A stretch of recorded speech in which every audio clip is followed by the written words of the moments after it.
কথাগুলো বলেই কল কেটে ফোন ছুঁড়ে মারো পাশের সিটে। অসহ্য লাগে তার সব কিছু। ইরফানের ডিভোর্সের ব্যাপারে কিছু বললে না যে? তারেক নেওয়াজ স্ত্রীর কথা তার দিকে তাকায়, মৃদু হেসে বলে, এটার প্রয়োজন হবে না। ইরফানকে একটু সময় দাও, ও মায়রাকেই মেনে নিবে ইনশাল্লাহ। রুমা নেওয়াজ জাহারার কথা বলতে চাইল, কিন্তু তার মন সায় দেয় না এতে। যাহারা নিজের বোনের মেয়ে হলেও ইরফানের বিয়ে হয়ে গিয়েছে, সেই বিয়ে ভেঙে বোনের মেয়ের সাথে বিয়ে দিবে, ব্যাপারটা কেমন যেন। সবচেয়ে বড় কথা, ইরফান নিজেই হয়তো এটা মানবে না। রুমা নেওয়াজ আর সাহস করলেন না এই ব্যাপারে এগোতে। বিয়ে ভাঙার ব্যাপারটা তার নিজের কাছে ভীষণ দৃষ্টিকটু লাগে। তার বোন আর যাহারা চলে গিয়েছে, ভাবলেন বোনকে বুঝিয়ে বলবেন একবার। ফাইজ আর ওর ফ্যামিলি কিছুক্ষণের মধ্যেই পৌঁছে যাবে। সব রেডি করেছো? রুমা নেওয়াজ দীর্ঘশ্বাস ফেলে বলে। দেখছি। রুমা নেওয়াজ রান্নাঘরে গিয়ে মায়রাকে দেখে বলে, কি করছো এখানে? কিছু না। রুমা নেওয়াজ মায়রার দিকে তাকালো। মেয়েটা একটা সুতি 3 পিস পরে আছে। তিনি গম্ভীর গলায় বললেন, আমার ঘরে এসো। এই বলে তার ঘরের দিকে এগিয়ে গেলে মায়রা তার শাশুড়ির পিছু পিছু যায়। রুমা নেওয়াজ আলমারি থেকে একটা সুন্দর কালো রঙের সিল্কের কাতান শাড়ি বের করে মায়রার হাতে দেয়। মায়রা ভ্রু কুচকে চেয়ে আছে শাড়ির দিকে। এটা দিয়ে তার কি কাজ? তার ভাবনাকে স্থির করতে রুমা নেওয়াজ গম্ভীর গলায় বলে, বাসায় মানুষ আসবে, এই শাড়িটা এখন গিয়ে পরে নাও। মায়েরা মনে পড়ে যায় আজ তো ইনায়ার শ্বশুর বাড়ি থেকে লোক আসার কথা। তবে সে তো শাড়ি পরতে জানে না। শাড়িটা থেকে দৃষ্টি তুলে শাশুড়ি মায়ের পানে চেয়ে অসহায় কণ্ঠে বলে, আন্টি, আমি তো শাড়ি পরতে পারি না। রুমা নেওয়াজ রেগে বলেন, আমি তোমার আন্টি। মায়েরা আমতা আমতা করে বলে, সরি মা। রুমা নেওয়াজ তার ঘরে দরজা চাপিয়ে দিলেন। এগিয়ে এসে মায়েরার হাত থেকে শাড়ি নিজের হাতে নিলেন। এরপর শাড়ির ভাঁজ থেকে ব্লাউজ পেটিকোট বের করে মায়েরার হাতে দিয়ে বললেন, এই দুটো পরে এসো, যাও। মায়েরা বুঝতো তার শাশুড়ি তাকে শাড়ি পরিয়ে দেবে। কথা না বাড়িয়ে ঝটপট ওয়াশরুম থেকে জামা পাল্টে আসে। রুমা নেওয়াজ খুব সুন্দর করে কুচি করে শাড়ি পরিয়ে দেয় মায়েরাকে। শাড়ি পরানো সম্পূর্ণ করে মায়েরার পানে তাকায়। ফর্সা উজ্জ্বল গায়ে কালো রঙের সিল্কের তৈরি কাতার শাড়িটা কেমন জল করছে। মায়েরার সিল্কি চুলগুলো কোমরের নিচ অবধি ঠাঁই পেয়েছে। রুমা নেওয়াজ মনে মনে বললেন, মাশাআল্লাহ। মায়েরার শাড়ি পরে ভীষণ আনইজি লাগছে। আগে কখনো শাড়ি পরা হয়নি, এটাই প্রথম। যদিও শাশুড়ি মা তাকে ভালোভাবে পিন আপ করে শাড়ি পরিয়ে দিয়েছে, তবুও অস্বস্তি হচ্ছে। মায়েরা রুমা নেওয়াজের দিকে তাকিয়ে হেসে বলে, শাশুড়ি মা, আমাকে কি ভালো লাগছে? রুমা নেওয়াজ ভ্রু কুঁচকে তাকায় মায়েরার দিকে। শাশুড়ি মা এটা কেমন সম্বোধন, তিনি ছোট করে বললেন, ভালো লাগছে। তোমার ঘরে গিয়ে নিজেকে পরিপাটি করো, আমার কাজ আছে। কথাটা বলে তিনি ঘর থেকে বেরিয়ে যায়। মায়েরা ধীরে ধীরে আয়নার সামনে গিয়ে নিজেকে দেখলো। আসলে সুন্দর লাগছে তো। আয়নার দিকে আরেকটু এগিয়ে গিয়ে বলে, আয় হায়, শাড়ি পরলে এত সুন্দর লাগে আমাকে। পেছন থেকে তারেক নেওয়াজ ঘরে আসতে আসতে বলে, আমার আম্মু কিন্তু ভীষণ সুন্দর, আর সেটা 1000 গুণ বেড়ে গিয়েছে। শ্বশুরের গলা পেয়ে মায়েরা কিছুটা লজ্জা পায়। আয়না থেকে দূরে সরে আসে, আমতা আমতা করে বলে, বাবা, আমি যাই। এই বলেই দ্রুত ঘর থেকে বেরিয়ে যায়। ইনায়ার ঘরে গিয়ে দেখে ইনায়া একা একা শাড়ি পরছে। মায়েরা দৌড়ে ইনায়ার দিকে যেতে গেলে শাড়ির কুচি প্রায় অর্ধেক খুলে যায়। মেয়েটার মনেই নেই সে শাড়ি পরেছে। মাঝপথে দাঁড়িয়ে অসহায় চোখে আধখোলা শাড়ির দিকে তাকায়। ইনায়া হেসে হেসে বলে, মায়েরা, তোমায় খুব সুন্দর লাগছে। মায়েরা ইনোসেন্ট ফেস বানিয়ে কুচিগুলো ধরে ইনায়ার দিকে ধীর পায়ে এগিয়ে গিয়ে বলে, খুলে গেল তো আপু, তুমি শাড়ি পরতে পারো? ইনায়া হেসে বলে, পারবো না কেন? এটা কি এমন কঠিন কাজ? কথাটা বলে তার আঁচল ঠিক করে মায়েরার কুচি ঠিক করে দেয়। আরও কয়েকটা পিন আপ করে দেয় ভালোভাবে। মায়েরা একটু হেঁটে বলে, আপু, এবার মনে হচ্ছে খুলবে না। ইনায়া মৃদু হাসে। মায়েরা ইনায়ের হাত ধরে বলে, আপু, তোমার কি আজকেই বিয়ে হবে? বাড়ি সাজালো না যে? ইনায়া লাজুক চোখ জোড়া নামিয়ে নেয়, আতো হেসে বলে, বিয়ের ডেট ফিক্সড করতে আসছে, আজ বিয়ে নয়। মায়েরা ইনায়াকে জড়িয়ে ধরে বলে, কনগ্রাচুলেশন আপু। ফাইজ, ফারা, শুদ্ধ, ইরফান সহ তারেক নেওয়াজও, ফাইজের বাবা মা আর ফাইজের এক মামাতো ভাই সবাই ইরফানের ড্রয়িং রুমে বসে আলোচনায় ব্যস্ত। তারেক নেওয়াজ ফাইজের বাবার উদ্দেশ্যে গলা ছেড়ে বলেন, তবে সামনের মাসের শেষ শুক্রবার এটাই ফাইনাল করুন। শুদ্ধ হঠাৎই বলে ওঠে, মামা, ফাইজ বিদেশ থেকে ফেরার আমরা বন্ধুরা মিলে সেদিন সেলিব্রেশন রেখেছি। গলা থেকে ফাইজ বাঁকা চোখে তাকায় শুদ্ধর পানে, দাঁতে দাঁত চেপে বিড়বিড় করে বলে। শালা বেয়াদব, মিথ্যে বলতে একটুও বাচ্ছে না।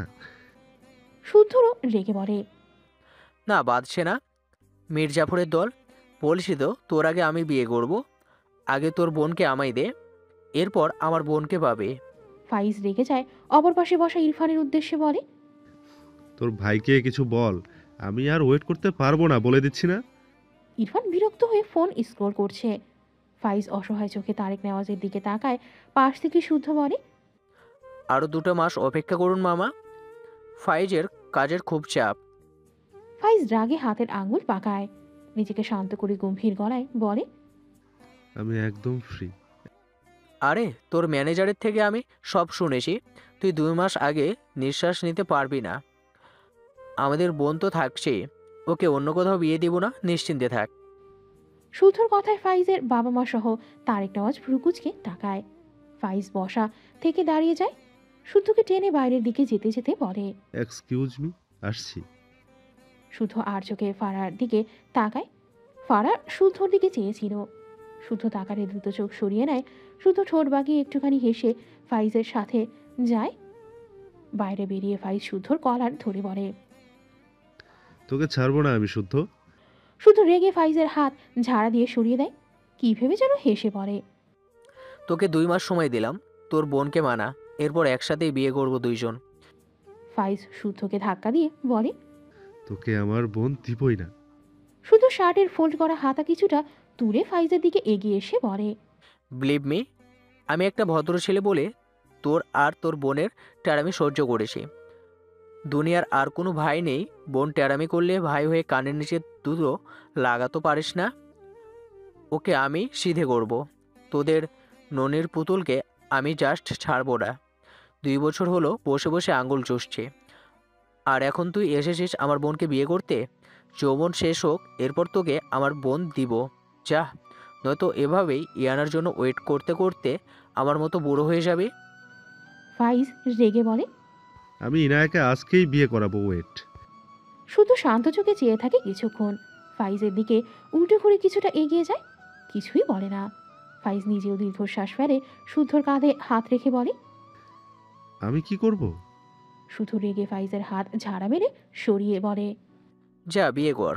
ইচ্ছে তো করে তোর বোনকে নিজের হাতে খুন করে গঙ্গাতে ভাসিয়ে দিই। শালা, এমন বউ আমার হলে ওকে চড়িয়ে সিধে করতাম। একটু থেমে শান্ত গলায় বলে, ভেতরে যা, মামারা ওয়েট করছে। ফাইজ চাপদারিতে হাত বুলিয়ে বলে। তুই আয়। ভাল লাগছে না, যা তুই, পরে আসছে। এই বলে একটা সিগারেট ধরায়। ফাইজ কিছু বলল না, দীর্ঘশ্বাস ফেলে ভেতরে যায়। আড়ালে দাঁড়িয়ে ফারা শুদ্ধর পেছন পিঠে নীরবে চেয়ে থাকে, চোখ জোড়ে চিকচিক পানির কণা। মায়রা ইনায়ার ঘর থেকে বেরিয়ে তার ঘরে আসে। ইনায়া আর ফাইজকে ছাদে পাঠিয়েছে সবাই। মায়রার মাথায় দুষ্টু বুদ্ধি খেলছে। রিতাকে দিয়ে 1 প্যাকেট পটকা আনিয়েছিল, সেটা নিতেই মূলত এসেছে। শাড়ির আঁচল বারবার মাথা থেকে পড়ে যাচ্ছে। মায়রা শাড়ির আঁচল দিয়ে ভালোভাবে মাথা ঢেকে পটকা নিয়ে তার ঘর থেকে বের হয়। ড্রয়িং রুমে সবাই কথা বলায় ব্যস্ত। মায়রা চুপি চুপি সবার আড়ালে সিঁড়ি বেয়ে ওপরে ওঠে। এক পর্যায়ে হাঁটার গতি বাড়িয়ে দৌড় দেয়। সে সময় ফাইজের মামাতো ভাইয়ের চোখ পড়ে সিঁড়ির দিকে। মায়রা দৌড় লাগায় মাথা থেকে সিঁড়ির আঁচল পড়ে গিয়ে সিল্কি চুলগুলো উন্মুক্ত হয়ে যায়। ফাইজের মামাতো ভাই ইনায়ার সাথে পড়ে, খুব বেশি বড় নয়। পেছন থেকে মায়রাকে দেখে ছেলেটা হাঁ করে সেদিকে তাকিয়ে থাকে। ইরফান বাম পাশের একটা সোফায় বসা ছিল। ফোন থেকে চোখ তুলে সামনে তাকিয়ে ফাইজের মামাতো ভাইয়ের দিকে চোখ পড়ে। ছেলেটার এমন দৃষ্টি দেখে ইরফান ভ্রু কুঁচকে নিল। তার দৃষ্টি অনুসরণ করে উপর দিকে তাকালে দেখলো দোতলার বারান্দা দিয়ে শাড়ি পরিহিত খোলা চুলে এক মেয়ে দৌড়ে যাচ্ছে। মায়রার বাম পাশ দেখে ইরফানের চিনতে একটু কষ্ট হয় না এটা মায়রা। দৃষ্টি ঘুরিয়ে ছেলেটার পানে তাকালে দেখে যে এখনো মায়রার দিকে হাঁ করে চেয়ে আছে। মুহূর্তে ইরফানের চোয়ার শক্ত হয়ে যায়। এক হাঁটুর বয়সী মেয়ের জন্য আরেক হাঁটুর বয়সী ছেলেকে ভস্ম করে দেওয়ার তীব্র ক্ষোভ জাগলো। ইরফান দাঁড়িয়ে যায়, দ্রুত পায়ে এগিয়ে গিয়ে ফাইজের মামাতো ভাইয়ের সামনে গিয়ে দাঁড়ালে ছেলেটা থতমত খেয়ে তাকায় ইরফানের দিকে। ইরফান চোখ মুখ শক্ত করে ছেলেটার দিকে তাকিয়ে আছে। আশেপাশে চোখ বুলিয়ে দেখে তার বাবা মা ফাইজের বাবা মার সাথে কথা বলে ব্যস্ত। ইরফান শক্ত কণ্ঠে বলে, আমার সাথে এসো। ছেলেটা তার ভাইয়ের বন্ধুর কথা অমান্য করল না, উঠে দাঁড়ালো। ইরফান বাইরের দিকে এগিয়ে যায়, ছেলেটাও পিছু পিছু যায়। ইরফান একদম বাইরে গিয়ে দাঁড়িয়ে বলে, আমার জন্য 2 প্যাকেট সিগারেট নিয়ে আসবে। গো। ইরফানের কথা ছেলেটা অবাক হয়। সে তো মেহমান এই বাড়ির, যদি সে বাচ্চা হতো তাহলে এটা নর্মাল ছিল, কিন্তু সে তো বাচ্চা নয়। পেছন থেকে শুদ্ধ বলে, আমার কাছে সিগারেট আছে, ওকে দিয়ে আনাচ্ছিস কেন? ইরফান পকেট থেকে 500 টাকার একটা নোট এগিয়ে দিয়ে বলে। দ্রুত যাও। শুদ্ধ ইরফানের হাত থেকে টাকাটা কেড়ে নিয়ে বলে। কি করছিস ইরফান? ও আমাদের মেহমান। ইরফান শুদ্ধর দিকে রেগে তাকায়। এরপর ছেলেটার দিকে তাকালে দেখলো সে বাড়ির ভেতর উকি দিচ্ছে। ইরফান খুব ভালো করে বুঝলো এই ছেলের মনোভাব। সে নিজের উপর বিরক্ত। এই বাচ্চা ছেলের প্রতি রাগের কারণে তার রাগ আরও দ্বিগুণ হচ্ছে। কিছু না বলেই হনহন করে ভেতরে চলে যায়। ছেলেটা সহ শুদ্ধ দুজনেই বোকা বনে তাকায়। শুদ্ধ ফাইজের মামাতো ভাইয়ের হাত ধরে প্রসঙ্গে এড়াতে বলে। চলো তোমাকে একটা জায়গায় ঘুরিয়ে আনে। ছেলেটা কিছু বলল না। ইরফানের কাজে কিছুটা বিব্রত বোধ করেছে। পিছন ফিরে আরেকবার তাকায়। মায়েরার কথা ভাবে, মেয়েটাকে দেখে তো বাচ্চা মনে হলো। ভাবলো এই লোকটার বোন হয়তো। লোকটার কেমন গম্ভীর চায়, এমন ভয়ঙ্কর ভাইয়ের বোনেরাই কি অমন ভয়ঙ্কর সুন্দর হয় নাকি? কথাটা মনে মনে ভেবে ভীষণ আফসোস করলো। মায়েরা চুপি চুপি ছাদের দরজায় কাছে দাঁড়িয়ে আছে, হাতে একটা লাইটার, অপর হাতে পটকার প্যাকেট। তার উদ্দেশ্য ইনায়া আর তার বরকে একটু চমকে দেয়া এই পটকা ফুটিয়ে। গ্রামে এসব অনেক ফুটিয়েছে, অনেকদিন পর এমনটা আবারও করতে পেরে মেয়েটা ভীষণ খুশি।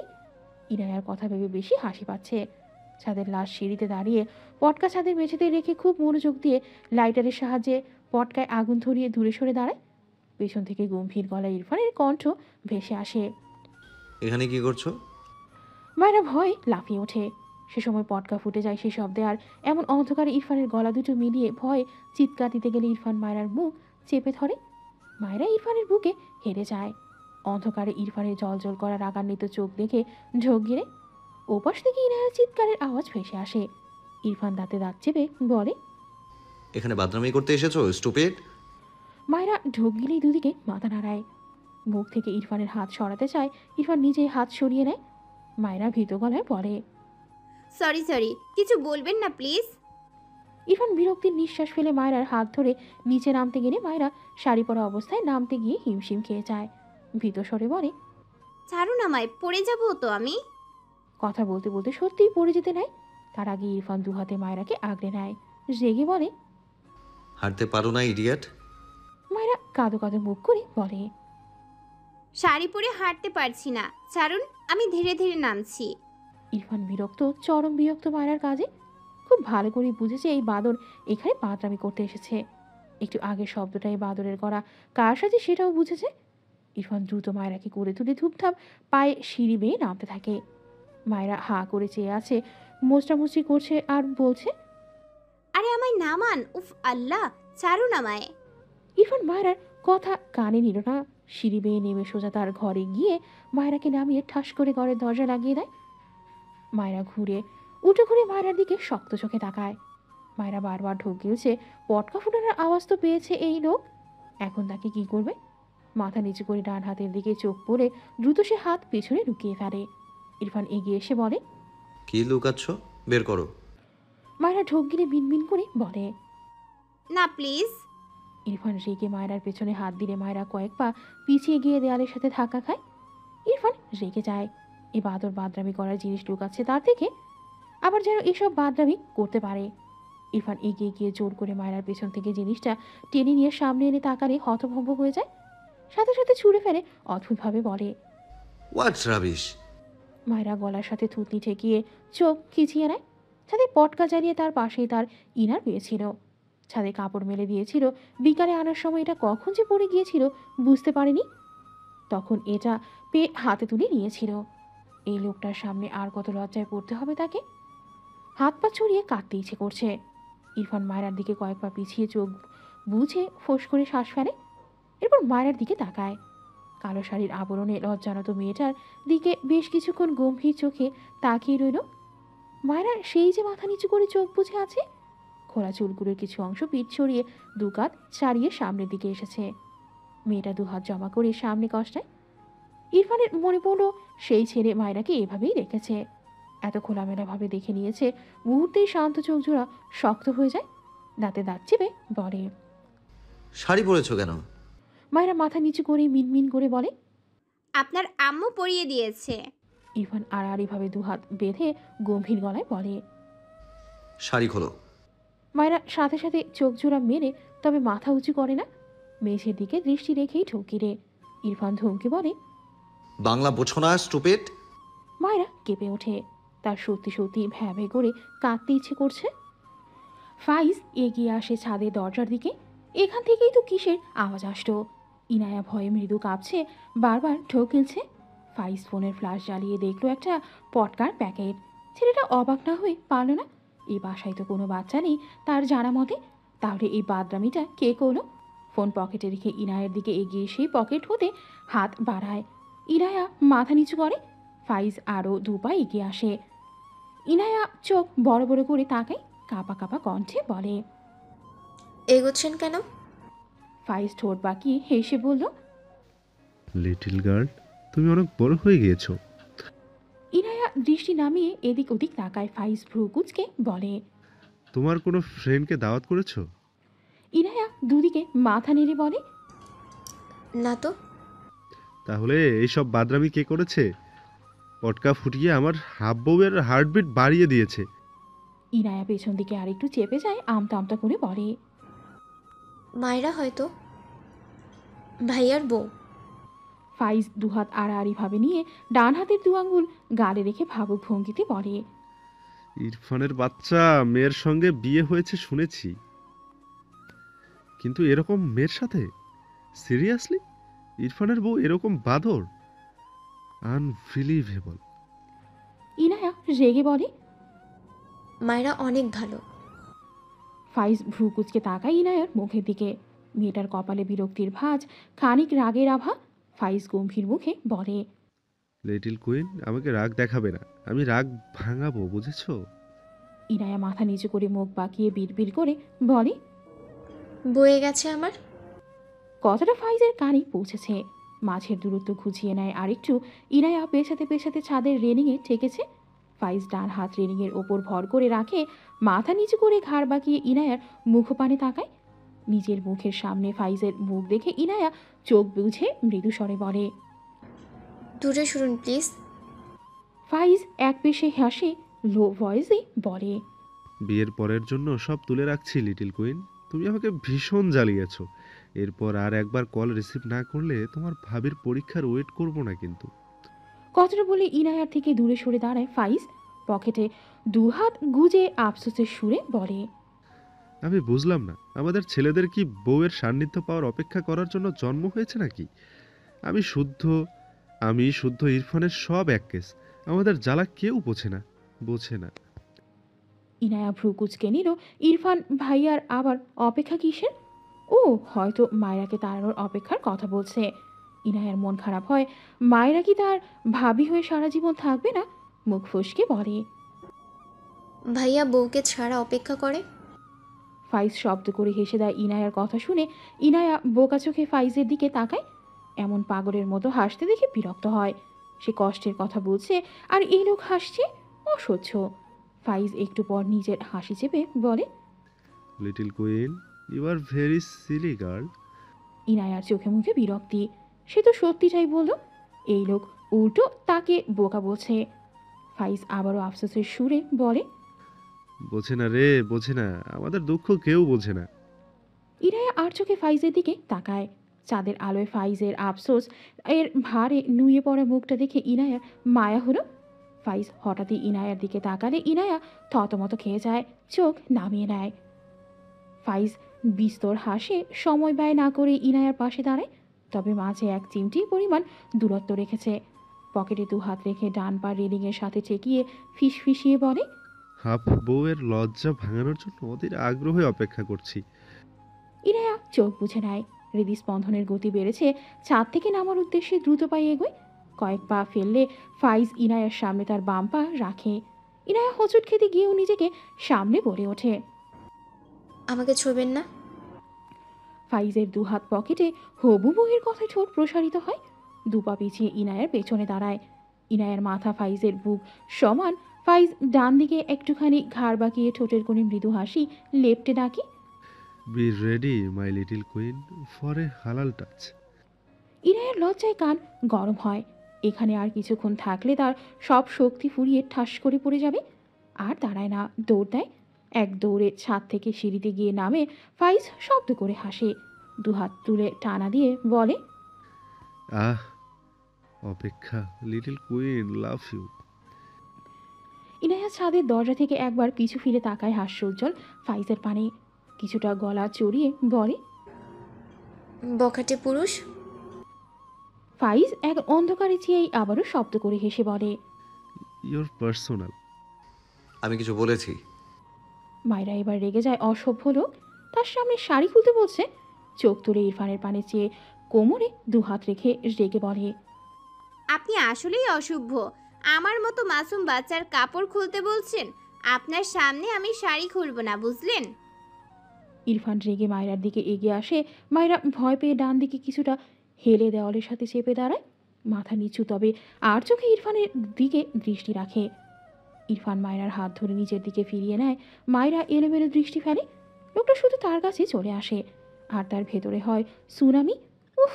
তার ভাবনার মাঝে ইরফানের শান্ত গলা ভেসে আসে, স্টুপিড, আমার সামনে শাড়ি খুলতে বলেছি?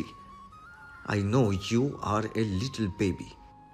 কথাটা বলে আশেপাশে তাকায়, ফুস করে শ্বাস ফেলে ঘরের বাইরে বেরিয়ে যায়। মায়েরা ভাবনার জগৎ, এই জগৎ কিভাবে থাকবে? ইরফানের এত শান্ত কণ্ঠ মেয়েটার হজম হচ্ছে না। বদ হজম হবে আজ শিওর।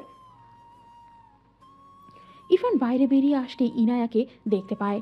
ইনায়া এগিয়ে এসে বলে, কিছু বলবেন ভাইয়া? ইরফান দোতলা থেকে তাদের ড্রয়িং রুমে তাকায়। সেখানে এখনও সবাই বসে। ইনায়ার দিকে তাকিয়ে বলে, রিতাকে বলবি ওই স্টুপিডের জামা আর একটা বই এনে আমাকে দিতে। ইনায়া অদ্ভুতভাবে তাকায় তার ভাইয়ের দিকে। স্টুপিড মানে যে মায়রাকে বুঝিয়েছে তার ভাই, এটা তার চেয়ে ভালো আর কে জানবে। মায়রা যা অ্যাক্টিং করে দেখালো, এরপর আর ভুল হওয়ার কোনো চান্স নেই। ইনায়ার এমন দৃষ্টিতে ইরফান কিছুটা বিব্রত বোধ করে। নিজেকে সামনে ধমকের সুরে বলে, হোয়াট? ইনায়া কিছু বলে না। চলে যেতে নিলে মায়রা দরজা খুলে বলে, আপু, আমাকে নিয়ে যাও। মায়রার কথা শুনে ইনায়া পিছু ফিরে তাকায়। ইরফান রেগে তাকায় মায়রার দিকে। সামনে তাকালে দেখলো ফাইজ আসছে, আর নিচে থেকে শুদ্ধ আর ফাইজের সেই মামাতো ভাই ওপরে আসছে। হাত মুঠো করে মায়রার দিকে তাকায়। তার শাড়ির অবস্থা বেহাল, সাথে চুল ভীষণ এলোমেলো। ইনায়া কিছু বলার আগে ইরফান রেগে মায়রাকে তার ঘরের ভেতর গায়ের জোরে ধাক্কা দেয়। এরপর সে দ্রুত ঘরের ভেতর গিয়ে মায়রা পড়ে যাওয়ার আগে মায়রাকে বাম হাতে তার সাথে শক্ত করে আগলে ডান পা দিয়ে ঠাস করে দরজা লাগিয়ে দেয়। মায়রা চেঁচিয়ে উঠতে চায়, তার আগে ইরফান মায়রার মুখ ডান হাতে চেপে ধরে। মায়রা চোখ বড় বড় করে তাকায়। ইরফান দাঁতে দাঁত চেপে বলে, থাপ্পড় দিয়ে সব দাঁত ফেলে দেবো, ইডিয়েট। মায়রা বাঁ হাতে ইরফানের হাত তার মুখ থেকে সরাতে চায়, তবে পারে না। ইরফানের শক্তির সাথে ক্লান্তি নিয়ে শান্ত হয়ে যায়। অসহায় চোখে ইরফানের দিকে তাকায়। ইরফান গম্ভীর চোখে মায়রার দিকে চেয়ে মায়রা চোখ নামিয়ে নেয়। দরজার ওপাশ থেকে ফাইজ নক করে ইরফানকে ডাকে। ইরফান মায়রার মুখ থেকে হাত সরিয়ে দেয়। মায়রা স্বস্তির নিঃশ্বাস ফেলে। ইরফান মায়রাকে ঠেলে তার থেকে দূরে সরায়। মায়রা কিছু বলতে নিলে তার আগেই ইরফান দাঁতের দাঁত পিষে চিবিয়ে চিবিয়ে বলে, জাস্ট একটা ওয়ার্ড উচ্চারণ করো, আই সোয়ার এই দুগাল থাপড়ে লাল করবো, স্টুপিড। মায়রা সাথে সাথে তার দুহাত দু গালে তুলে নেয়। একটু আগে বদ হজম হওয়ার কথা ছিল, কিন্তু তা ভ্যানিশ।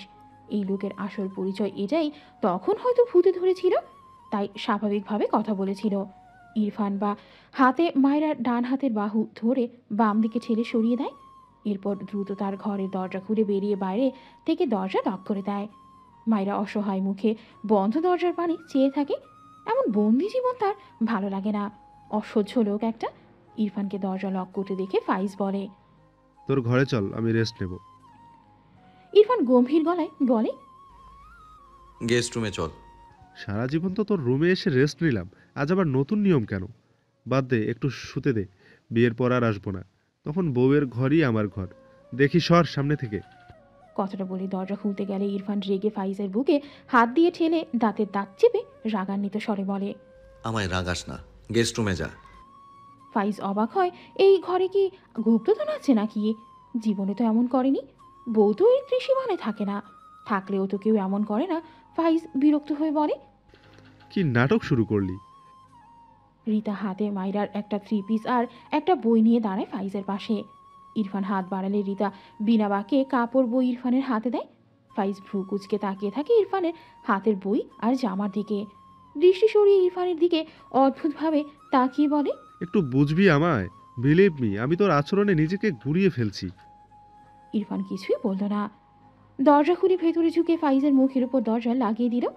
ফাইজ তবদা খেয়ে চেয়ে আছে। একটু পর শুদ্ধ পাশে দাঁড়িয়ে বলে, এখানে কি করছিস? ফাইজ ইরফানের ঘরের সামনে থেকে কিছুটা সরে গিয়ে শুদ্ধর দিকে তাকিয়ে রেগে বলে। আমি বুঝলাম না তুই আমাকে মিথ্যে বললি কেন? শুদ্ধ অবাক হয়ে বলে, কি মিথ্যে বললাম? ইরফান তো তোর বউকে নিয়ে থাকতে শুরু করেছে, তুই বললি ও নাকি ওর বউকে মানে না। শুদ্ধ দ্রুত ইরফানের ঘরের বন্ধ দরজার দিকে তাকায়, আবার ফাইজের দিকে দৃষ্টি ঘুরিয়ে বলে। Are you serious? ফাইজ শুদ্ধর পাশ কাটিয়ে যেতে যেতে বলে। ভিলেনের সাথে মজা করার মুড নেই। শুদ্ধ রেগে বলে। তোর বোনকে থাপড়ে বিয়ে করব, ওকে বলে দিস। ফাইজ ঠোঁট বাঁকিয়ে হাসতো। এর বিরহ যে তার বোন কবে শেষ করবে কে জানে। ইরফান ঘরের ভেতরে গিয়ে হাতের কাপড় আর বই বিছানার উপর রাখে। মাইরা বিছানার উপর বসেছিল, জামার বই দেখে অবাক হয়ে পড়ে। বই এনেছেন কেন? ইরফান গম্ভীর গলায় বলে। চেঞ্জ করে পড়তে বসবে। মাইরা কাঁদো কাঁদো মুখ করে বলে, আমি আজ পড়বো না, ইয়ানা আপুর কাছে যাব আমি। কথাটা বলে বিছানা থেকে নেমে বাইরে বেরোতে নিলে ইরফান মাইরার হাত টেনে তার সামনে এনে বলে, স্টুপিড, থাপ্পড় খেতে না চাইলে চুপচাপ যা বলেছি করো। মাইরা অসহায় মুখ করে রাখে, একটু ভেবে মাথা নিচু করে বলে। আমি আমার ঘরে গিয়ে চেঞ্জ করব। ইরফানের গা এগিয়ে শার্টের হাতা গুটিয়ে রেগে বলে। ওকে ফাইন, আমি চেঞ্জ করিয়ে দিচ্ছি। মাইরা চোখ বড় বড় করে তাকায়, দুপা পিছিয়ে গিয়ে দুদিকে মাথা নাড়িয়ে দ্রুত বলে, না, আমি এখানেই চেঞ্জ করছি। গো। মাইরা অসহায় চোখে তাকায় ইরফানের দিকে, জিভ দিয়ে ঠোঁট ভিজিয়ে আমতা আমতা করে বলে। আপনি বাইরে যান। ইরফান ফোঁস করে শ্বাস ফেলে ঘর থেকে বেরিয়ে যায়। যাওয়ার আগে দরজা লক করতে ভোলেনি। মায়ের মুখ জুড়ে ভীষণ অসহায়ত্বের খেলা। ডান দিকে তাকালে ফ্লোর টু সিলিং আয়না চোখে পড়ে। মায়েরা দ্রুত পায়ে আয়নার সামনে গিয়ে দাঁড়ায়। এত বড় আয়না বেশ পর্যবেক্ষণ করে দেখতে লাগলো। তার খুব পছন্দ হলো। এমন আয়না সে কখনো দেখেনি। গ্রামে বড় হয়েছে কিভাবে দেখবে? তবে ফোনে দেখেছিল, বাস্তবে দেখেনি। এই প্রথম সামনে থেকে দেখলো। আয়না থেকে চোখ সরিয়ে ঘরের অন্যান্য ফার্নিচারের দিকে তাকালো। মায়েরা ভীষণ অবাক হয়। অমন তেরা মাথার চুল, ইয়া বড় বড় পাগল লোকের ঘর এত গোছালো কি করে? কিছু ফার্নিচার সাদা আর কিছু কালো। অন্য কালারের একটা ফার্নিচারও নেই। মায়েরা তার স্বামীকে পছন্দ না হলেও তারই গোছালো ঘর ভীষণ পছন্দ হলো। পরনে এলোমেলো শাড়ির দিকে একবার তাকালো, খুলতে চাইল, কিন্তু ইনায়ে এত এত পিন লাগিয়ে দিয়েছে। মায়েরা একটু চেষ্টা করেই রেখে দিল। বিরক্ত লাগছে তার, মাথা ব্যথা করছে। চুপচাপ গিয়ে বিছানায় শুয়ে চোখ বুঝল। বিছানায় চাদরটাও সাদা। মায়েরা কিছু একটা ভেবে বিছানা থেকে নামতে চাইল, কিন্তু মাথা ব্যথা ধীরে ধীরে বাড়তে লাগলো। তাই আবার চুপচাপ শুয়ে পড়ল। বেশ কিছুক্ষণ এপাশ ওপাশ করো, ছটফটায় মাথা ব্যথায়। তার ঘরে গেলে একটা ওষুধ খেতে পারলে ভালো হতো, কিন্তু এখন উপায় নেই। কিছুক্ষণের মাঝে মায়েরা ঘুমিয়ে যায়। রাত বাজে 11টা। ফাইজরা সবাই চলে গিয়েছে। রুমা বেগম ক্লান্ত শরীর বিছানায় এড়িয়ে দিয়েছে। সবাই বেশ ক্লান্ত থাকায় আজ দ্রুত ঘুমিয়েছে। ইরফান তার ঘরে এসে দরজা লক করে উল্টো ঘুরে তাকালে বিছানায় নজর পড়লে চোখ জোড়ার বিস্ময় ভর করে। মায়েরা দরজার দিকে মাথা দিয়ে শুয়েছে। খাটের কিনারায় মাথা রেখে চুলগুলো নিচে নামিয়ে দিয়েছে। কোমরের নিচে অব্দি চুলগুলো মেঝেতে ছড়িয়ে লুটোপুটি খায়। মায়েরা এলোমেলো হয়ে ঘুমিয়ে আছে। ইরফান ঘরের ছাদের দিকে দৃষ্টি দিয়ে দেখলো ফ্যান ছাড়া। দৃষ্টি নামিয়ে মায়েরার দিকে ভ্রু কুচকে তাকায়। ফ্যানের বাতাসে ছেড়ে রাখা চুলগুলো যেন দুড়িয়ে দুড়িয়ে নতুন ছন্দে নৃত্যরত। ইরফান চোখ সরিয়ে নেয়। শার্টের 3টে বোতাম খুলে ঘেমে গিয়েছে। সোফায় টেবিলের উপর থেকে এসি রিমোট নিয়ে এসি অন করলো। ফ্যানের সুইচ অফ করতে গিয়েও কি মনে করে যেন করলো না। ধীর পায়ে এগিয়ে মায়েরার মেঝেতে পড়ে থাকা এলোমেলো চুলগুলো বারবার দাঁড়ায়, বরাবর দাঁড়ায়। সে যেখানে জামা আর বই রেখে গিয়েছিল সেগুলো সেখানেই আছে। গায়ের শাড়ির অবস্থা বেহাল। ইরফান মায়েরার কাজে বিরক্ত হয়। ফ্যানের হালকা বাতাসে মায়েরার মুখের ওপর ছোট ছোট চুলগুলো খেলা করে বেড়ায়। ফর্সা গোলগাল শান্ত মেয়ের মুখপানে ইরফান অনুভূতিহীন দৃষ্টিতে গম্ভীর মুখাবয়বে চেয়ে রইল কতক্ষণ নিজেও বুঝল না। মায়েরা ঘুমের মাঝেই নড়াচড়া করে উল্টো হয়ে শুয়ে পড়ে। দুহাত সামনের দিকে বাড়িয়ে দিলে এক হাত ইরফানের দু পায়ের মাঝ বরাবর গেলেও আরেক হাত ইরফানের হাঁটুর সাথে লেগে যায়। মাথার চুলগুলো উল্টো হয়ে নিচের দিকে ছড়িয়ে পড়ায়। মায়রার ঘাড় উন্মুক্ত হয়ে যায়। ইরফান অদ্ভুতভাবে মায়রার দিকে তাকালো। তার পায়ের সাথে লেগে থাকা মায়রার হাতের দিকে একবার তাকালো, এরপর চোখ তুলে তাকালো মায়রার ফর্সা উন্মুক্ত ঘাড়ের পানে। দৃষ্টি পড়ে চোখ সরিয়ে বিড়বিড় করে, স্টুপিড। এই বলে ব্যালকনিতে চলে যায়। এসি প্লাস ফ্যানের বাতাসে মায়রার শরীর ঠান্ডা হয়ে গিয়েছে। মেয়েটা ঘুমের মাঝেই নিজেকে গুটিয়ে গুটিসুটি মেরে শোয়, তবুও ঠান্ডা কমে না। বারবার এপাশ ওপাশ করতে করতে এক পর্যায়ে বিরক্তিতে চোখ মুখ কুঁচকে নেয়। ঘুম ভেঙে গিয়েছে, পিটপিট করে চোখ মেলে তাকায়। বোঝার চেষ্টা করছে সে আসলে কোথায়। ধীরে ধীরে শোয়া থেকে উঠে বসল।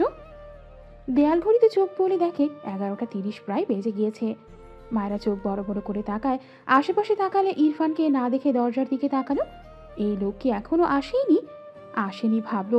এসে যদি দেখতো সে তার বিছানা পুরো দখল করে শুয়ে আছে, নিশ্চিত তাকে দোতলা থেকে ফেলে দিত। বিড়বিড় করল, দয়ামায়াহীন লোক একটা। ডান হাতে মাথার চুল টেনে ধরল। মাথা ব্যথা তীব্র হারে বেড়েছে। ধীরে ধীরে বিছানা থেকে নামলো। দরজার দিকে এগিয়ে গিয়ে নিজে নিজে খোলার চেষ্টা করলো, পারছে না। এটা কিভাবে লাগায়। বিরক্ত হয় মায়েরা। পেছন থেকে গম্ভীর গলায় ইরফানের কণ্ঠ আসে, কি করছো? ইরফানের গলা পেয়ে মায়েরা দ্রুত পিছু ফিরে তাকায়। এই লোক কখন আসলো আমতা আমতা করে বলল, দরজা খুলে দিন। ইরফান হ্যাঁ না কিছুই বলল না, চুপচাপ মায়েরার দিকে চেয়ে আছে। মায়েরার মুখ ফোলা, চোখ দুটো হালকা লাল, ডান গালে কয়েকটা দাগ পড়েছে। মায়েরা ইরফানকে তার দিকে এমন চুপচাপ অনুভূতিহীন চোখে তাকিয়ে থাকতে দেখে চোখ নামিয়ে নেয়। আবারও চোখ তুলে তাকালে দেখে ইরফান সেভাবেই চেয়ে আছে। মায়েরা আবারও আমতা আমতা করে বলে, দরজাটা খুলে দিন প্লিজ। ইরফান ফোঁস করে শ্বাস ফেলে গটগট পায়ে এসে দরজা খুলে দিলে মায়েরা ঘর থেকে বেরোনোর জন্য পা বাড়ালে মাথাটা কেমন চক্কর দিয়ে ওঠে। ইরফান মায়েরা ডান বাহু চেপে ভ্রু কুঁচকে বলে, হোয়াট হ্যাপেন্ড? মায়েরা চোখ বুজে পা হাতে মাথার চুল টেনে ধরে। ইরফান মায়েরার নীরবতায় ধমকে বলে, স্টুপিড, হোয়াট হ্যাপেন্ড? মায়েরা বিরক্ত হয়। এখন শুধু ইংলিশ ছাড়বে আর তাকে ধমকাবে। রেগে মেগে চোখ খুলে বলে, আপনার জন্যই তো ঔষধ খেতে পারিনি। আমাকে বন্দি করে রেখেছিলেন কেন? উফ, মাথা আমার ছিঁড়ে গেল। ইরফান রেগে শক্ত হাতে মায়েরার হাত চেপে বলে, স্টুপিড, বাজে না বকলে থাকতে পারো না? কি হয়েছে? মায়েরা বিরক্তি নিয়ে বলে, মাথা ব্যথা করছে বুঝলেন? ও আপনি তো আবার ইংরেজ। বাংলা বলতে বুঝতে কষ্ট হয়। হেডেক। ইরফান শক্ত হাতে মায়েরার মুখ চেপে ধরে। সেভাবে ধরে মায়েরাকে তার ঘরে নিয়ে যায়। ড্রয়ার থেকে ফার্স্ট এড বক্স বের করে মায়েরা দু হাতে তার মুখ থেকে ইরফানের হাত সরাতে চায়, কিন্তু বরাবরই ব্যর্থ। ইরফান ফার্স্ট এড বক্স থেকে টাফটিন নিয়ে মায়েরার মুখ থেকে হাত সরিয়ে নেয়। মায়েরা উল্টো ঘুরে রেগে ইরফানের বুকে ধাক্কা দেয়, শুধু তার মুখ চেপে ধরে। অসহ্য লোক একটা। ইরফান মায়েরার গাল চেপে রেখে বলে, আমায় রাগিও না, এটা খেয়ে এক্ষুনি বের হবে এখান থেকে। মায়েরা বিরক্ত চোখে ইরফানের দিকে চেয়ে আছে। ইরফান মায়েরার গাল ছেড়ে দেয়। মায়েরা রেগে বলে, আমি থাকতে চেয়েছি এখানে, আপনি তো আমাকে আপনার এই জেলখানায় আটকে রেখেছেন। অসহ্য লোক একটা। কথাটা বলে হন হন করে ঘর থেকে বেরোতে নিলে ইরফান মায়েরার হাত টেনে দাঁতের দাঁত চেপে বলে, অবাধ্যপনা করলে থাপ্পড় দিয়ে সব দাঁত ফেলে দেবো, স্টুপিড। মায়েরার এই লোকটাকে খুন করতে ইচ্ছে করছে। এগিয়ে এসে খপ করে ইরফানের হাত থেকে ঔষধ নিয়ে টেবিলের উপর থেকে গ্লাসে পানি ঢেলে খেতে নেয়। ইরফানের রাগের জোয়ার শক্ত হয়ে যায়। আর নিতে পারছে না একে। মায়েরাকে টান মেরে তার সামনে আনে। ফলস্বরূপ মায়েরার হাত থেকে গ্লাসটা একদম ইরফানের পায়ের উপর ঠাস করে পরে পানিগুলো মেঝেতে ছড়িয়ে যায়। তবে ইরফান নির্বিকার। সে মায়েরার দিকে দাঁতের দাঁত চেপে শক্ত চোখে তাকিয়ে আছে। মায়েরা মাথা নিচু করে ইরফানের পায়ের দিকে তাকায়। কাচের গ্লাসটা সোজা এই লোকের পায়ের উপর পড়লো, অথচ লোকটার কোনো হেলদোল নেই। আসলে এই গন্ডার এলো, অনুভূতি নেই। সবচেয়ে বড় কথা, তার হাত ধরে মুখ ধরে কেমন টানছে কেন এলো। মাথা তুলে ইরফানের দিকে তাকালে দেখলো গিলে খাওয়া চোখে তার দিকে চেয়ে আছে। মায়েরা ইরফানের দৃষ্টিতে নিজের মাঝে বিদ্যমান বিরক্ত রাগ সব হজম করায় ব্যস্ত হলো। আল্লাহই জানে সে করেছেটা কি। ইরফান বা হাতে মায়রার কাঁধ চেপে ডান হাতে মায়রার গাল চেপে ধরে, দাঁতের দাঁত পিষে বলে। Are you mad? খালি পেটে ওষুধ খাচ্ছিলে কেন? মায়রা অবাক হয়ে তাকায় ইরফানের দিকে। তার তো মনেই নেই সেই দুপুরে খেয়েছিল। এখন 12টা বাজতে চললো।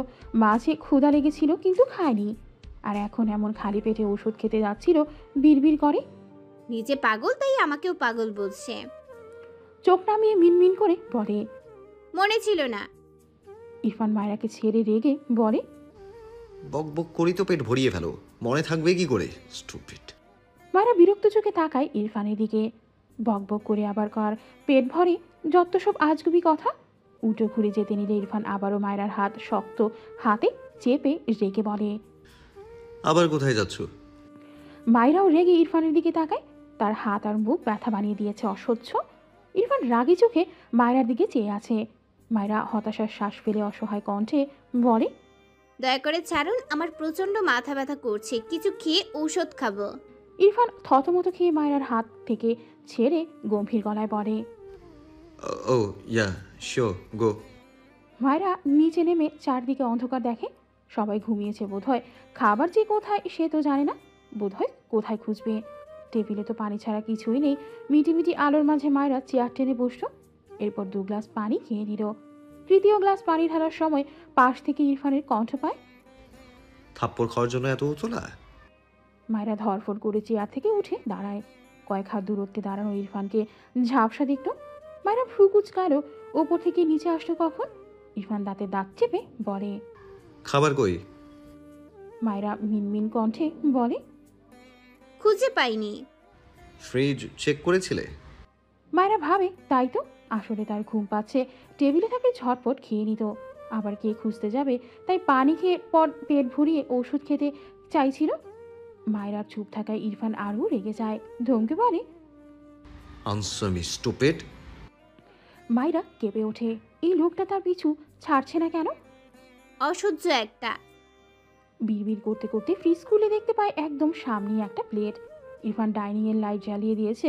মায়রা প্লেটের ঢাকনা সরিয়ে বুঝলো হয়তো তার শাশুড়ি মা তার জন্যই সাজিয়ে রেখেছে প্লেটটা। ধীর পায়ে এগিয়ে এসে চেয়ারে বসে খেতে শুরু করলো। আর চোখে বাঁদিকে তাকালে ইরফানকে দাঁড়িয়ে থাকতে দেখে খাওয়ার গতি কমালো। এভাবে তাকিয়ে থাকলে খাওয়া যায় নাকি? কিছুক্ষণ খাবার নেড়ে চেড়ে ঘাড় বাঁকিয়ে থেমে থেমে বলে। আপনি যান। ইরফান ভ্রু কুঁচকে তাকায়। এগিয়ে এসে মায়রার পাশের চেয়ারে বসে পড়ে। মায়রা থতমত খেয়ে যায়। ইরফান ফোন স্ক্রল করতে করতে গম্ভীর গলায় বলে। Finish it fast. মায়রা তার প্লেটের দিকে তাকায়, মুখটা অসহায়। ডান দিকে সরে এসে এক কদম চেয়ারের কোনায় বসে আর চোখে ইরফানের দিকে একবার তাকায়। ইরফান 2 হাত মেলেই টেবিলের উপর রাখায় তার হাত মায়রার হাতের সাথে লাগছে। মেয়েটা বাম হাত নামিয়ে তার কোলের উপর গুটিয়ে রাখলো। আর একটু চেপে যেতে চাইলে ইরফান ফোনে দৃষ্টি নিবদ্ধ রেখে গম্ভীর গলায় বলে। মেঝেতে বসে খেতে চাইছো? মায়রা চেয়ার থেকে আরেকটু সরতে গিয়ে পড়তে নিলে টেবিলের কোণা ধরে নিজেকে সামলে নেয়। ইরফান বিরক্ত চোখে মায়রার দিকে তাকায়। চোখে মুখে তীব্র বিরক্ত, সাথে রাগ। মায়রার কাঁদতে ইচ্ছে করছে। আমতা আমতা করে মুখ ফসকে বলে। আপনি প্লিজ যান, আপনাকে ভূতে ধরেছে।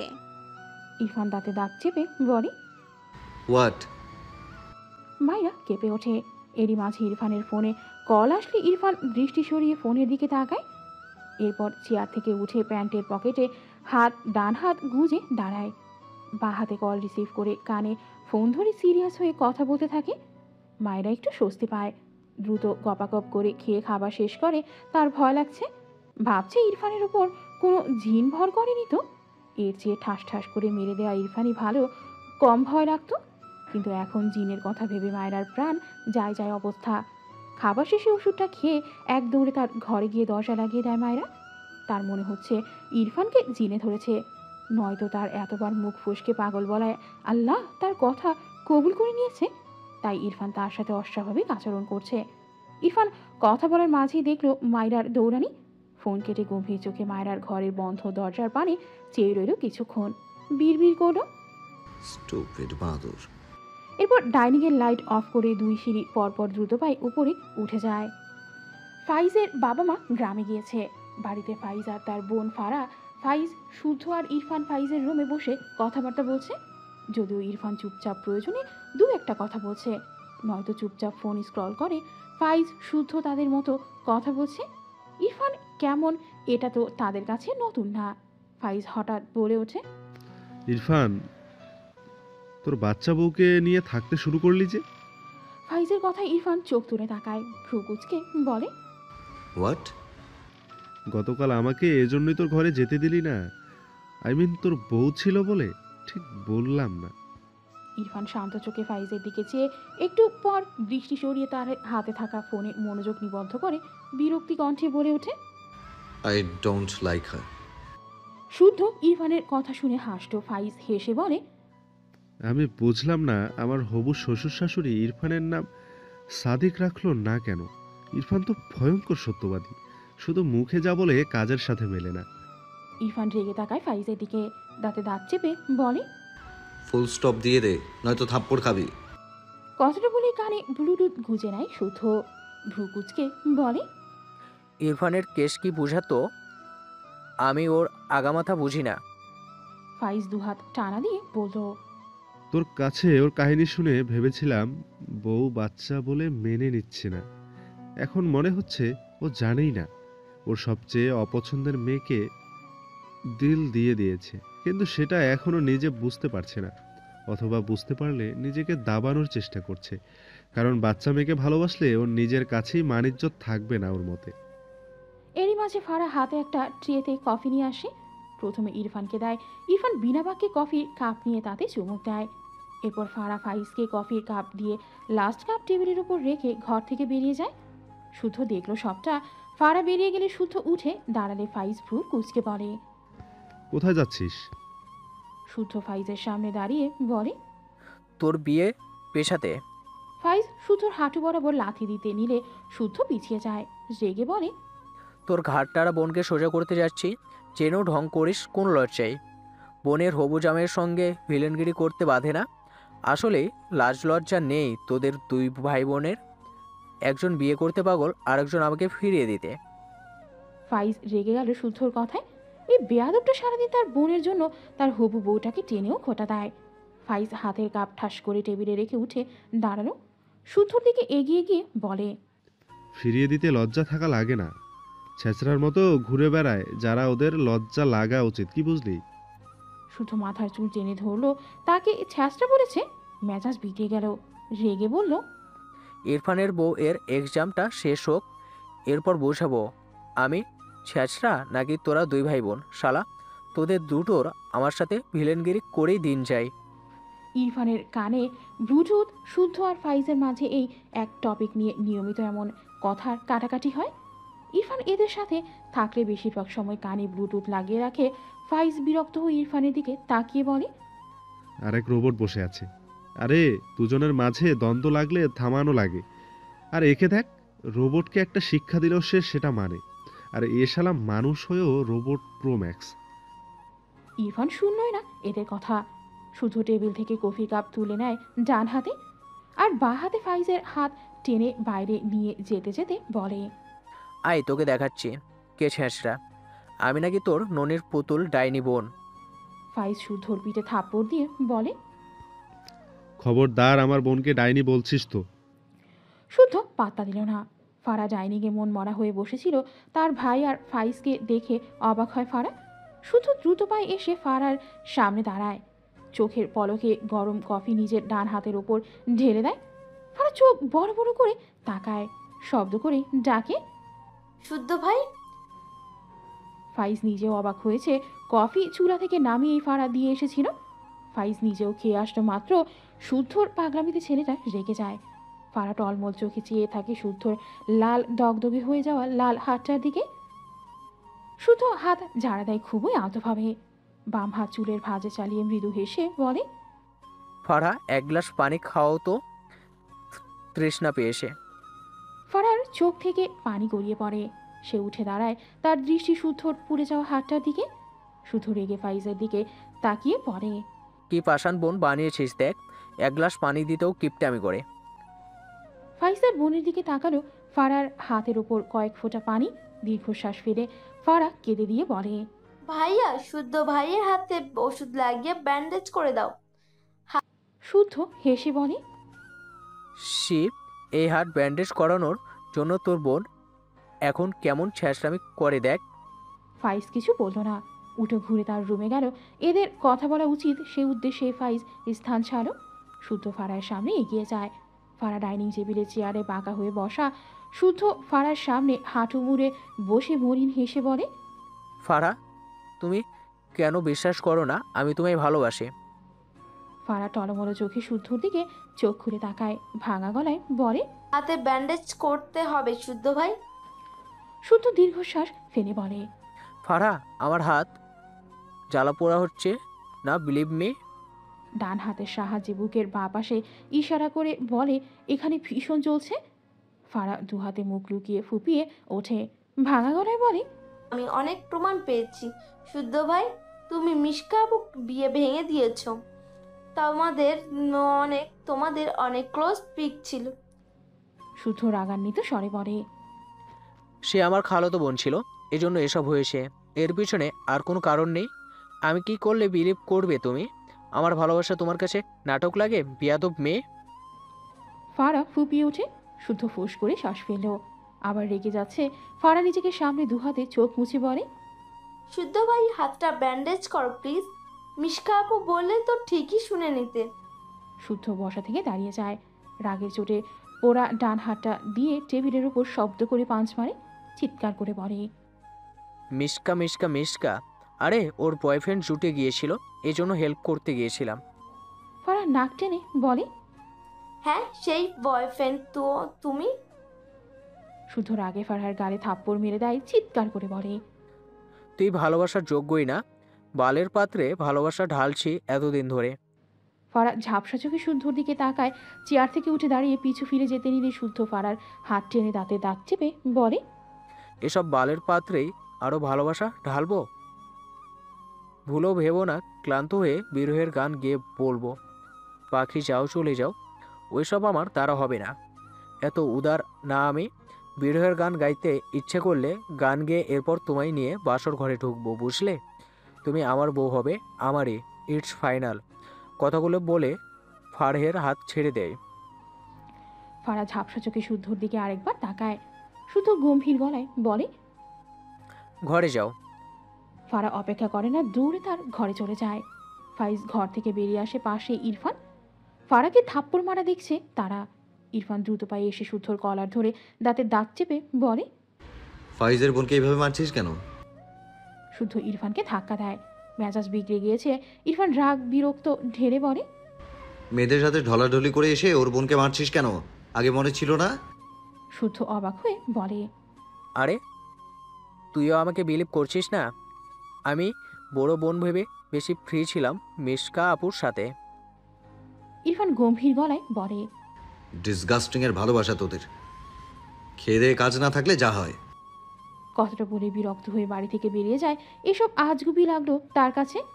ফাও কষ্ট পায়। শুদ্ধ রেগে বলে, এই ইরফানের বাচ্চা আমার চেয়েও করুণ অবস্থা হবে দেখিস। ফাইজ রেগে বলে, আমার বোনকে মারলি কেন? শুদ্ধ বিরক্ত হয়ে বলে, আমার হবু বউ যা ইচ্ছে করব, যা ভাল লাগছে না। ও যা জ্বালিয়েছে আমায়, আরও 10টা থাপ্পড় দিলেও কম হবে। তাই দরদ দেখাতে আসিস না, বলছি না? ওকে সিধে করব আমি। তোর বোনের প্রবলেম বুঝি না। ওই সেই মিশিকাকে নিয়ে পড়ে আসে। মেয়ে যার যে এত পেঁয়াজ, যদি জানতাম তাহলে অনুভূতি জন্মানোর আগেই জঙ্গলে গিয়ে বাস করতাম।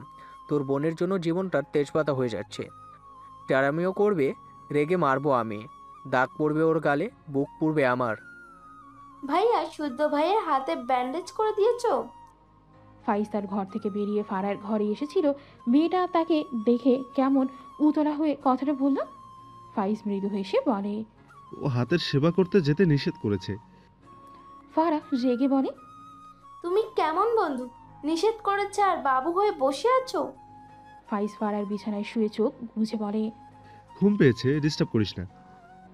ফারা এগিয়ে এসে বলে, ইনিয়া সাথে রাশেদের সেটিং করিয়ে দিচ্ছি, দাঁড়াও। এমনিতে ইনায়া তোমাকে পছন্দ করে না। ফাইজ তড়াখড়ি চোখ মেলে তাকায় বোনের দিকে। কি রে ভাই, এরা সবাই তার বউটাকে নিয়ে কেন পড়ে? বউ না হতে কেউ না কেউ শুধু সুতো টেনে ধরছে। ফারা কথাটা বলে ধূপধাপ পা ফেলে ঘর থেকে বেরিয়ে গেল। পেছন থেকে ফাইজ রেগে বলে, এমন কিছু করলে তোর বিয়ে কনফার্ম পাশের বাসার ফুরিওয়ালা নয়ন দাদার সাথে দিব।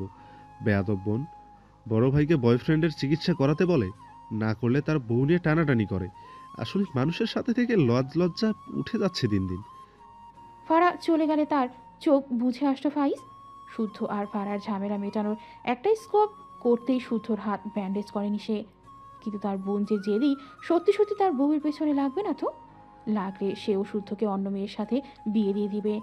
বোনটা বেয়াদব হয়ে যাচ্ছে দিনকে দিন। ফারা ফার্স্ট এড বক্স নিয়ে ভাইয়ের ঘরে উকি দেয়। শুধু ডান হাত মিলে বা হাত কপালের ওপর রেখে চোখ বুঝে আছে, মনে হচ্ছে ঘুমিয়েছে। ফারা পা টিপে টিপে ঘরের ভেতর প্রবেশ করে। বেডের পাশে দাঁড়িয়ে শুদ্ধর মুখবাণে তাকিয়ে থাকে কিছুক্ষণ। সময় নষ্ট না করে মেঝেতে হাঁটু মুড়ে বসত। এরপর প্রয়োজনীয় সব ফার্স্ট এড বক্স থেকে বের করে শুদ্ধর হাতের দিকে তাকায়। মনে হচ্ছে ফোসকা পড়ে গিয়েছে। ফারার চোখের কোণ ভিজল আবারও। কাপা হাতে শুদ্ধর হাত ধরে শুদ্ধ দ্রুত চোখ খুলে তাকায়। ডান পাশে মাথা রাখায় সেদিকেই বসা অবস্থায় ফারাকে চোখে পড়ল। ফারা তাকায় না শুদ্ধর দিকে। শুদ্ধ তার হাত ধুতে হাত সরিয়ে নেয়। ফারা এবার অসহায় চোখে শুদ্ধর দিকে তাকায়।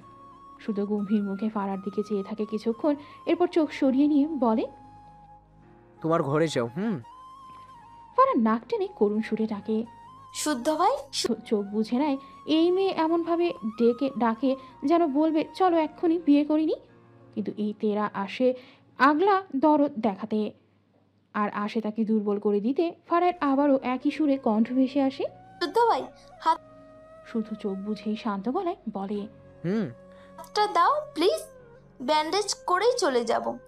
শুদ্ধ শক্ত গলায় বলে, সারাদিন বসে কাঁদলেও এই সুযোগ পাবে না, তাই চুপচাপ বের হও। ফারা মাথা নিচু করে রইল। ঠোঁট ভেঙে আসছে। মিশিকাকে নিয়ে কি প্রবলেম তোমার? ফারা মাথা নিচু করেই বলে, এখন তো আর আপু ডাকতে হয় না, বরং তবুও নাম ধরে ডাকছো। শুদ্ধ দাঁত কিটমিট করেও ধমকে বলল, যে কোনো সময় আরেকটা থাপ্পড় পড়ার আগেই এখান থেকে যাও। কথাটা বলি চোখ বুঝে নেয়। ফারা চুপচাপ বসে রইল। হ্যাঁ না কিছুই বলল না, বসা থেকে উঠলও না। বিয়ের প্রিপারেশন নেও। ফারা নাক টেনে বলে, আমি তোমাকে বিয়ে করব না শুদ্ধ ভাই। শুধু চোখ বুঝে রেখেই ঠোঁটের কোণে খুবই সামান্য হাসি রেখে বলে, তোমার মতামত চাইনি, প্রিপারেশন নিয়ে থাকতে বলেছি। ফারা বা হাতে চোখ মুছে নেয়। শুধু হঠাৎ অত্যন্ত রেগে থমকে বলে, ফারহা, আমি এখান থেকে তোমাকে যেতে বলেছি, আউট। ফারা ভয়ে কেঁপে ওঠে, কিন্তু সে যাবে না, জেদ ধরে বসে রইল। শুধু নিচেই শোয়া থেকে উঠে বাইরে যেতে যেতে বলে, ওকে ফাইন, আমি যাচ্ছি। ফারা বসা থেকে দাঁড়িয়ে আবেগী গলায় যাকে। শুদ্ধর পা থেমে যায়। এই মেয়েকে ঠিক কী করা উচিত? এভাবে ডাকবে এক্ষুনি হাত ব্যান্ডেজ হয়ে গেলে আপনিতেই উঠে আসবে, সাথে সার সার বলে মুখে ফেনা তুলবে। শুদ্ধ খুব ভালো করে জানে সে তাকালো না পেছনে, হনহন করে বেরিয়ে যায়। ফারার চোখ থেকে পানি গড়িয়ে পড়ে। শুধু বাইরে বেরিয়ে ফাইজকে দেখত। ফাইজ এগিয়ে এসে বলে, আমার বোনকে ফিরিয়ে দিলি কেন? শুধু চোখ ছোট ছোট করে তাকালো। রেগে নাটকীয় ভঙ্গিতে বলল, তোমার ননির পুতুল বোনের জন্য কোথাও চলতে দেখি। ফাইজ বিরক্ত হলো। শুদ্ধর হাত টেনে বলে, ভাবলাম ভালোবেসে আমার বোন ব্যান্ডেজ করে দিলে তুই মিটি মিটি হাসবি, হলো তো উল্টো। বুঝেছি, শালার হাতের সেবা চাইছে। আয়। শুদ্ধ বিরক্ত হয়ে বাড়ি থেকে বেরিয়ে যেতে যেতে বলে, চিকিৎসা করালে তোর বোন আপনি আর স্যার ডেকে মুখে ফেনা তুলবে, মেজাজ খারাপ হয়। হাত পোড়ানোর জন্য কতদিন পর ওর তুমি আর শুভ তুই ডাক শুনলাম, থাক আসছে। ফাইজ এগিয়ে এসে বলে, ইরফান চলে গিয়েছে, ড্রাইভ করতে পারবি না? পারবো। কথাটা বলেই পেছনে দাঁড়িয়ে থাকা কান্না মাখা ফারার দিকে একবার তাকায়, এরপর দ্রুত সেখান থেকে চলে যায়। মায়েরাকে তোমার ফুফির বাসায় রেখে আসতে হবে। ইরফান তার বাবা আর তার মা আর ইনায়া টেবিলে বসে রাতের খাবার খাচ্ছিল।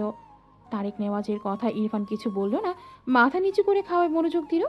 রুমা নেওয়াজ রিতাকে ডেকে বলে, মায়েরাকে ডেকে নিয়ে যাই, এসে তুইও খেতে বসে পড়ো। রিতা মাথা নেড়ে মায়রার ঘরে যায়। কিছুক্ষণের মাঝে মায়রা ঘর থেকে বেরিয়ে আসে।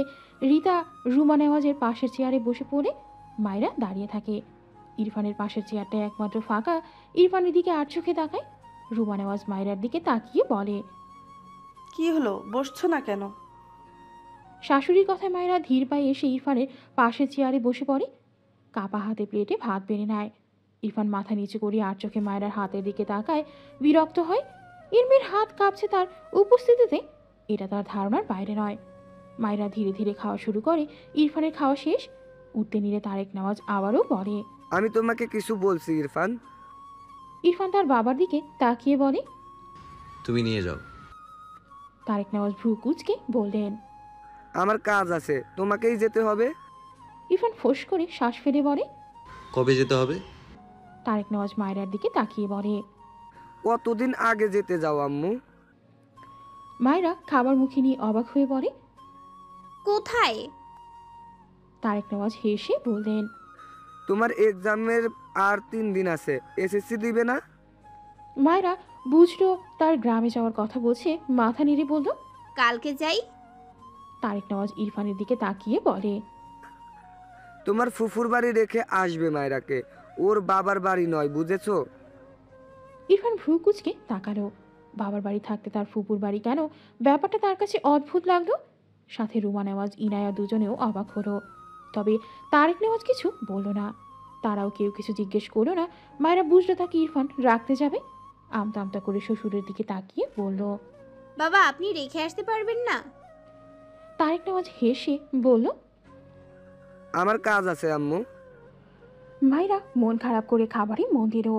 বাম পাশে ইরফানকে এখনো বসে থাকতে দেখে ঘাড় বাড়কিয়ে দেখলো ইরফান তার দিকেই চেয়ে আছে। মায়েরা ধীরে ধীরে চোখ সরিয়ে তার প্লেটে থাকা ভাতের দিকে আনে। এই লোক এমন করে তাকিয়ে থাকে কেন মায়েরা বোঝে না। কি অদ্ভুত! লাস্ট বেশ কয়েকদিন হলো শুধু গম্ভীর চোখে রোবটের ন্যায় তার দিকে তাকিয়েই থাকে, এখনও তাকিয়ে আছে। মায়েরার অস্বস্তি হয়, দ্রুত খাওয়ার চেষ্টা করে উদ্দেশ্য খেয়েই দৌড় দিবে এখান থেকে। এই লোক তো যায় না। ইরফান মায়রাকে নাকে মুখে খেতে দেখে রেগে যায়। কিছু বলার আগে মায়রার কাশি উঠে যায়। ইরফান মায়রার সামনে এক গ্লাস পানি রাখে। মায়রা দ্রুত তার সামনে থেকে পানি নিয়ে খায়। নাকে মুখে ভাত উঠে গিয়েছিল। ইরফানের ইচ্ছে করলো মায়রার কানের গোড়ায় কষিয়ে একটা থাপ্পড় দিতে। জোরে ধমক দিতে দাঁতে দাঁত চেপে বলে, থাপ্পড় খাওয়ার জন্য মুখিয়ে থাকো? এই মেয়ে, তুমি বাচ্চা? মায়রা কেঁপে ওঠে। চোখ জোড়ায় পানি টলমল করছে।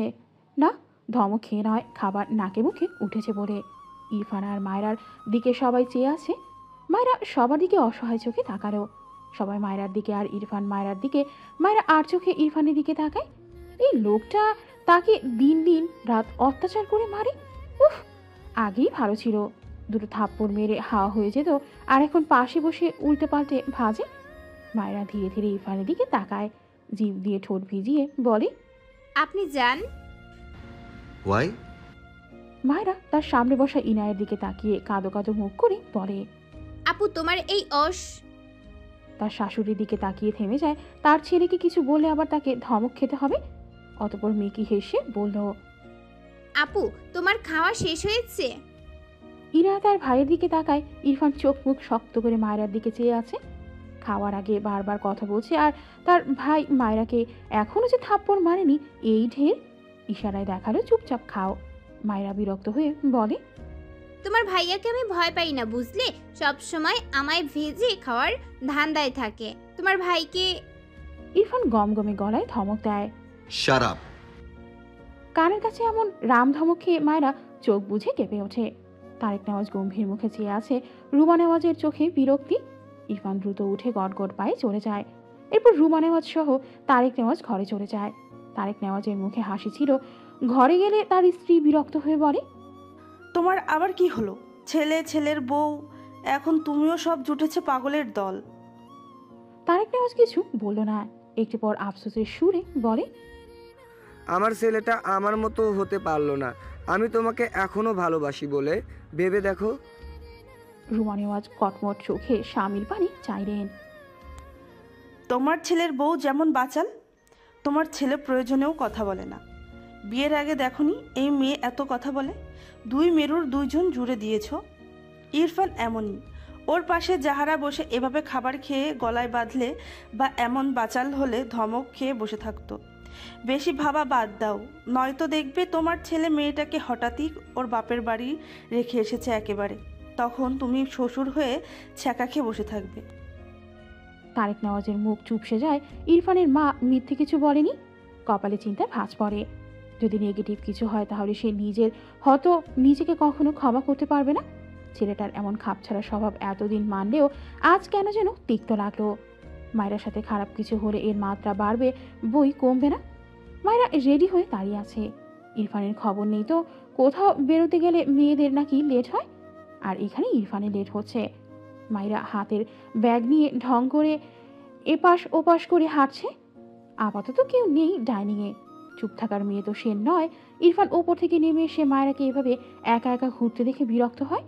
মায়েরার পিঠ হঠাৎই ইরফানের সাথে ধাক্কা খায়। মায়েরা দ্রুত পিছনে ফিরে ইরফানকে দেখে চোখ নামিয়ে নেয়। ইরফান গম্ভীর গলায় বলে, স্টুপিড বাঁদর। মায়েরা চোখ তুলে তাকিয়ে বলে, আর আপনি লেট লতিফ।